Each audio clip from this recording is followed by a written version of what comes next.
saya mau menghemat uang, uang itu untuk rakyat,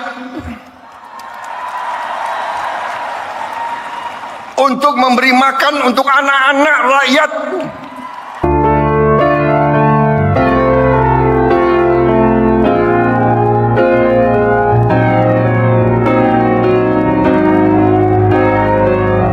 Horas, Balige Academy dari tepian Danau Toba yang indah. Minum dulu.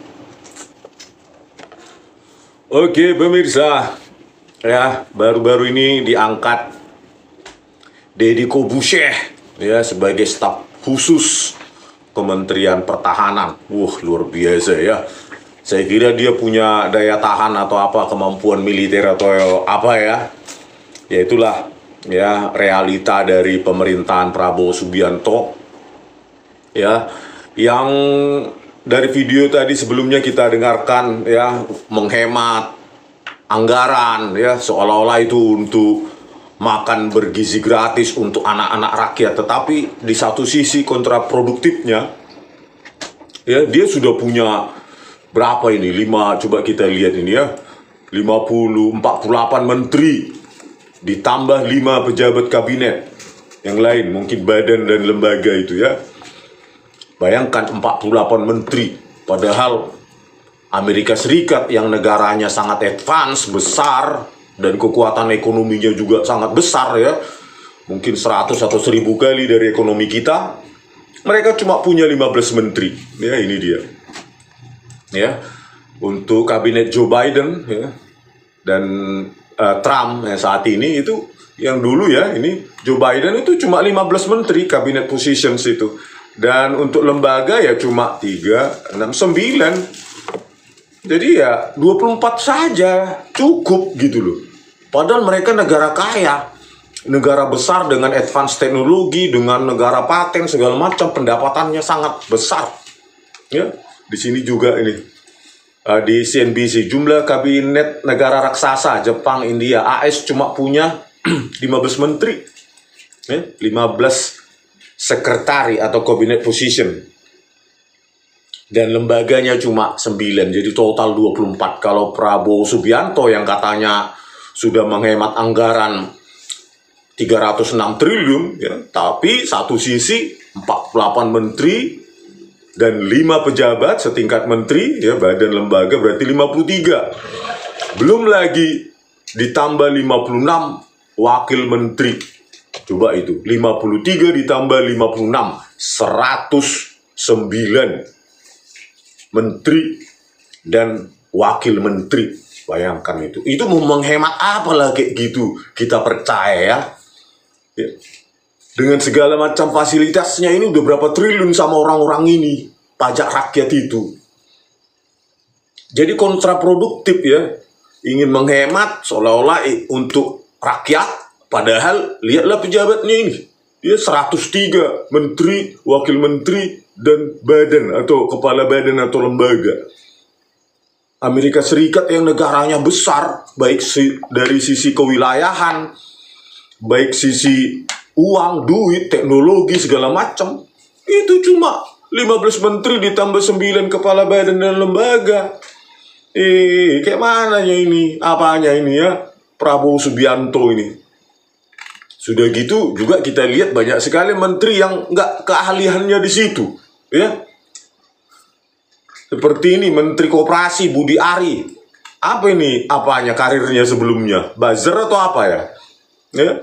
Terus berikutnya ada lagi nih Menteri Kabinet, Menteri Kehutanan Raja Juli Antoni. Saya lihat di Wikipedia-nya belajar agamanya dia. Harusnya cocoknya kan Menteri Agama, ya, dan lain-lain dan lain-lain. Jadi kalau dia harus ya, Menteri Kehutanan ini, terus bagaimana dia sayang pada hutan? Dia sendiri nggak paham kehutanan. Ya, bahkan yang presiden sebelumnya Joko Widodo katanya lulusan S1 Fakultas Kehutanan UGM, tetapi kerjaannya merambah hutan dengan katanya footage state yang gagal itu 80%, contoh di Kecamatan Polung, Desa Ria-Ria, 80% jadi apa ya? Rumput liar itu. Padahal sudah ditebang itu hutan 250 hektar atau berapa itu. Ya, begitu saja, dan bahkan mau dibuat lagi, ditambah lagi itu. Ya, seminggu sebelum kalau nggak salah itu. Apanya ya, perpresnya dibuat oleh Joko Widodo, mau ditambah 15.000 hektar. Mau ditebang lagi. Ya, hutan-hutan itu dengan cadangan 35.000 hektar di Sumatera Utara. Katanya lulusan Fakultas Hukum, tetapi tidak Fakultas Kehutanan, tetapi tidak sayang hutan. Ya, dipertanyakan. Nah, inilah ya, kabinet gemuk, bongsor, nggak jelas. Bagaimana lah mengkoordinasi sebanyak ini coba. Kalau rapat sidang kabinet, kalau di total ini semua, bayangkanlah bagaimana lah sidang kabinet itu untuk menteri aja sudah 53, ya, 48 ditambah 5. Kalau di rapat lagi semua 109. Gimana lah itu? Ya, uang anggaran rapat aja sudah berapa? Belum lagi dinas segala macam. Belum lagi setiap menteri itu diberi jatah lagi 5 staf khusus dan 5 staf ahli. Bayangkan setiap menteri anggarannya ngeri-ngeri itu ya. Pantas saja ya Prabowo Subianto tahun 2025 ini menarik utang baru 775 triliun. Padahal utang jatuh tempo plus bunga dari periode pemerintahan Joko Widodo yang jatuh tempo tahun 2025 adalah 800,3 triliun untuk pokok, 353 triliun untuk bunga. 553 triliun untuk bunga. Totalnya 1.353 triliun harus dibayar. Ya, tahun 2025 ini 1.353. Padahal proyeksi pemasukan APBN cuma 3.000 triliun. 45% dari APBN itu, pendapatan itu pun masih proyeksi ya, belum tentu itu sampai 3.000 triliun. Itu 45% bayar hutang. Bayangkan itu 45%. Bukannya malah menghemat. Inilah, bayangkan. Menterinya segudang, terus wakil menterinya segudang, belum lagi staf ahli 5, staf khusus 5, bayangkanlah itu 48. Ya, ditambah staf ahli 5, staf khusus 5, 10, berarti 480 menterinya. Ya, ditambah lagi wakil menteri 500-an. Bayangkanlah, mau hemat bagaimana lah ini Prabowo Subianto, atau cuma omong-omong ya. Jadi kita lihat Presiden Prabowo Subianto ini bagaimana ya. Memang ada perpresnya ya. Ya, kalau kita lihat di sini ya, pada zaman Joko Widodo memang dimanjakan pejabat-pejabat ini. Ya, peraturan Presiden Republik Indonesia nomor 68 tahun 2019 tentang organisasi Kementerian Negara. Inilah dia, ditandatangani ya, diundangkan itu di Jakarta tanggal 23 Oktober 2019. Disitulah kelembagaan kementerian dibuat gemuk oleh Joko Widodo ya, 23 Oktober 2019. Ya, ini dia dikasih jatah ya, dikasih jatah wakil menteri ya. Inilah dia pasal 64, wakil menteri mempunyai tugas membantu bla bla bla ya. Dalam melaksanakan tugas menteri tertentu dapat dibantu oleh wakil menteri sesuai dengan penunjukan presiden. Inilah dapat jatah wakil menteri, semua wakil menteri. Ya. Terus begitu juga setelah dapat wakil menteri, dapat juga staf ahli itu menteri itu juga. Menteri dan menteri koordinator dapat dibantu oleh staf ahli yang merupakan satu kesatuan dalam susunan organisasi kementerian. Ya. Staf ahli sebagaimana yang dimaksud pada ayat 1, paling banyak 5 staf ahli dan tidak melebihi jumlah unsur pelaksana. Bayangkan, dikasih 5, ya dipakai semuanya oleh menteri itu. Ya. Setelah dapat juga staf ahli di pasal 68, ya, perpres tersebut, dapat juga staf khusus. Nah, disinilah Deddy Corbuzier tadi itu. Ya, berlomba-lomba setiap menteri koordinator itu mengangkat staf khususnya. Padahal nggak ada hubungannya dengan apanya ya, dengan kementeriannya, misalnya core bisnisnya apa gitu ya, seperti kemarin itu buzzer diangkat menjadi staf khusus Komdigi ya, Kementerian Komunikasi dan Digital. Padahal ya cuma kemampuan medsos ya kan, siapapun bisa kan gitu ya, apalagi kalau pakai giveaway, pakai duit. Ya banyak itu subscribernya. Ya ini juga staf khusus Deddy Corbuzier ini ya, Kementerian Pertahanan. Memangnya dia kemampuan analisa militer, kita harapkan begitu ya, supaya uang rakyat itu yang gajinya katanya 27 juta atau 30 juta itu per bulan dari rakyat itu tuh, ya adalah dampaknya sama rakyat. Ini katanya staf khusus untuk komunikasi. Memangnya nggak ada di apanya itu humasnya, ya kan? Di Kementerian Pertahanan itu humas, tetapi rakyat ya harus membayar lagi 27 juta atau 30 juta per bulan dengan segala macam fasilitasnya setara dengan apa ya? Setara dengan eselon 1 kayaknya itu. Eselon 1 atau setara menteri. Tambah lagi duit, boros terus. Nah inilah staf khusus dapat lagi. Nah ini dalam hal staf khusus diberhentikan sebelum masa jabatan menteri atau yang bersangkutan melaporkan secara tertulis paling lama 5 hari. Nah di sini juga ada jatahnya juga, 5 juga ya jatahnya untuk staf khusus. Sama dengan staf ahli. Inilah ya pemborosan yang sudah diteken dalam Perpres oleh Presiden Joko Widodo saat itu. Harusnya kan yang kayak gini harus dibatalkan ini Pak Prabowo ya. Perpres yang ya nomor 68 tahun 2019 yang pemborosan ini jangan dipakai. Hemat lah Pak ya. Utang Anda kan utang Indonesia kan sudah menumpuk. Udah banyak kali hutang. Ya ini coba ini grafiknya ini kan 8.461 triliun.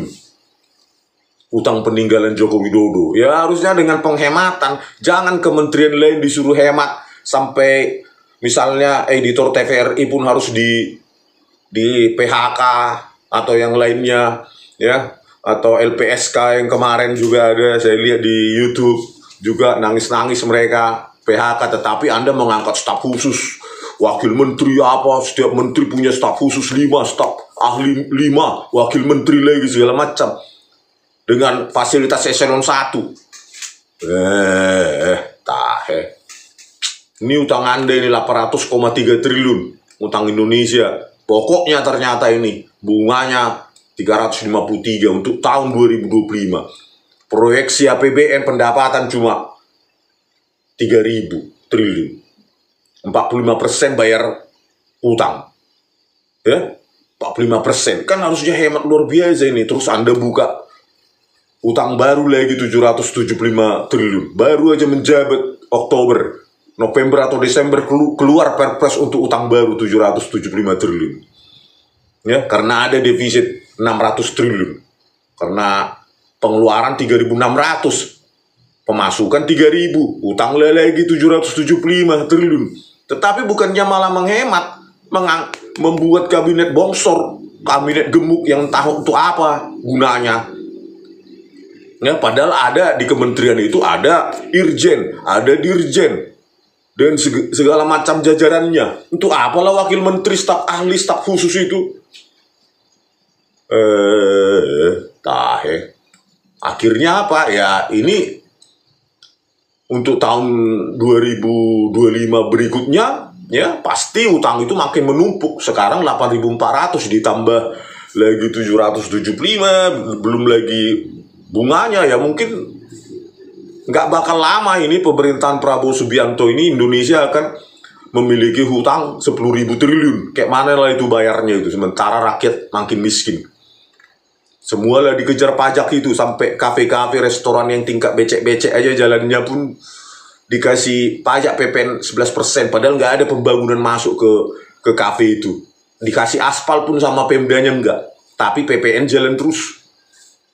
Inilah, ya, jalan berlubang terus.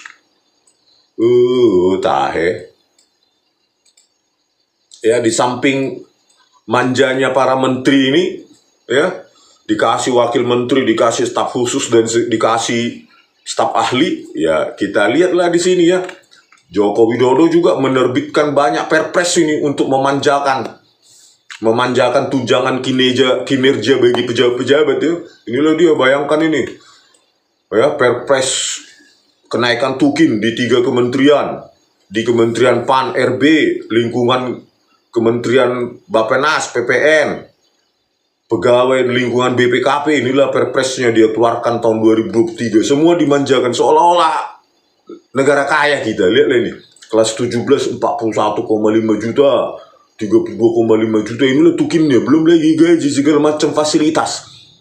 Ya, bayangkanlah ini pejabatnya ini.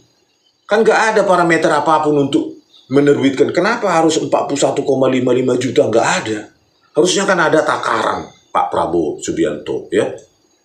Berapa kali UMR gitu loh Pak, tukin itu Pak.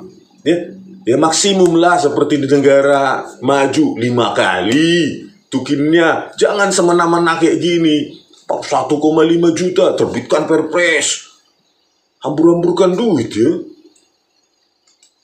Nah inilah untuk di Dirjen Pajak, ini lebih manja lagi nih, gajinya selangit ya.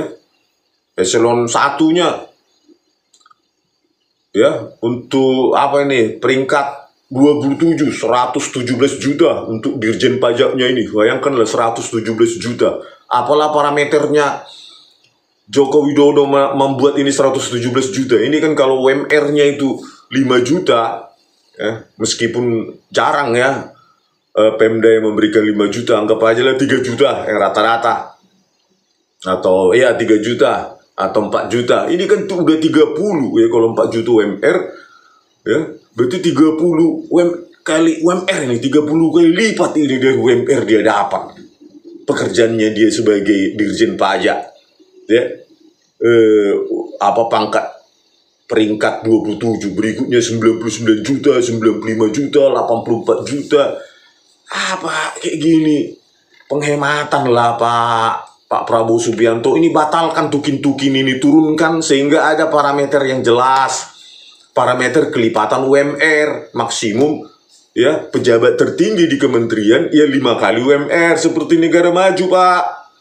Ya, ada parameternya.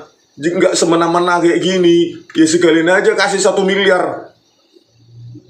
Biar makin bangkrut negara ini. Tahe. Inilah 5 instansi dengan tunjangan tertinggi. Ya, Dirjen Pajak, inilah Perpres nomor 37 tahun 2015. Ya, 117 juta tertinggi. Perpres nomor 156 tahun 2014 untuk Kementerian Keuangan 46,9 juta tertinggi. Perpres untuk BPK ya, Badan Pemeriksa Keuangan, nomor Perpres nomor 188 tahun 2014 41,55 juta. Perpres tahun 102 tahun 2018 43,6 juta untuk TNI, untuk Polri. Perpres nomor 103 tahun 2018 43,6 juta. Luar biasa, kayak kaya kali Indonesia ini ya. Nah, inilah menjelang apa, pencoblosan pemilu, Joko Widodo juga mengeluarkan Perpres juga nomor 18 tahun 2024, poya-poya ya, naikkan kinerja tunjangannya. Kelas jabatan 17 29 juta ya. Kelas jabatan 16 20 juta. Bayangkan tiap bulan gajian. Padahal Bawaslu dan KPU dan lainnya itu kerjanya sekali 5 tahun. Tetapi tiap bulan mereka mendapat tunjangan seperti ini, 29 juta. Nggak mikir ya. Padahal event pemilu itu cuma 5 tahunan, tapi tiap bulan dapat 29 juta. Inilah Joko Widodo. Ya, oleh karena itu batalkan ini Pak, perpres dari Joko Widodo ini yang membahayakan, yang merugikan rakyat. Karena apa? Dengan membiayai orang-orang ini, pejabat-pejabat ini, ya rakyat yang menanggung, ya pajak semua rakyat menanggung, mereka poya-poya. Tahe Pak Prabowo Subianto. Dan permintaan kami Pak, ya ikutilah negara maju. Negara Jepang paling sekitar 15 juga menterinya. Amerika 15. Ya, negara-negara maju itu makin maju dia, makin sedikit kementeriannya. Berarti kita mundur. Kementeriannya makin banyak. Pemborosan, wakil menteri lagi, staf ahli, staf khusus. Ya, ini kalau apa ini sudah berapa kesebelasan ini ya? Mereka ini 100 ini ada 10 kesebelasan ini main bola kalian bisa membentuk 10 tim. Gitu loh. Yang nanggung rakyat. Entah apa hasilnya. Memang apa bedanya kementerian banyak dengan tidak ya? Apalagi menempatkan yang ilmu agama, belajar ilmu agama malah Menteri Kehutanan, Raja Giuliantoni, dan lainnya ya, yang belum saya kupas. Oke pemirsa, sampai jumpa di video kami selanjutnya. Horas.